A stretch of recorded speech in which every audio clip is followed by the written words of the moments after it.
Dari Kota Luxmawe kita beralih ke Kota Banda Aceh. Saudara, kantor imigrasi kelas 1 TPI Banda Aceh mulai memperkuat pengawasan penertiban paspor bagi kaum laki-laki dan wanita usia kerja produktif.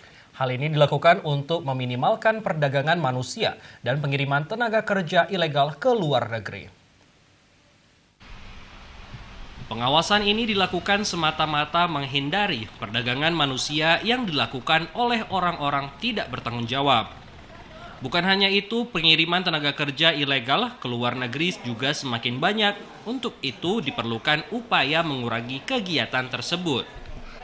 Kepala Kantor Imigrasi Kelas 1 TPI Banda Aceh Irawan kepada TVRI mengatakan, penguatan penerbitan paspor bukan untuk menghambat proses pembuatan paspor, tapi mencegah kasus tersebut.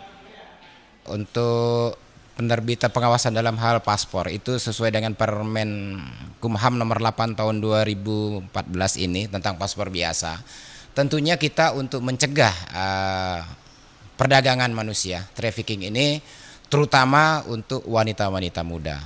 Saya himbau kepada masyarakat, apabila memiliki wanita muda, anak-anaknya masih gadis, terutama yang masih usia produktif, kami bukan mempersulit kepada pemohon.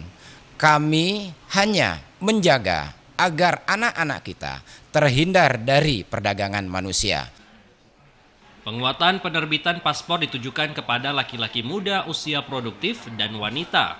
Jika wanita muda bepergian ke luar negeri, maka pihak imigrasi meminta fotokopi paspor yang akan dituju.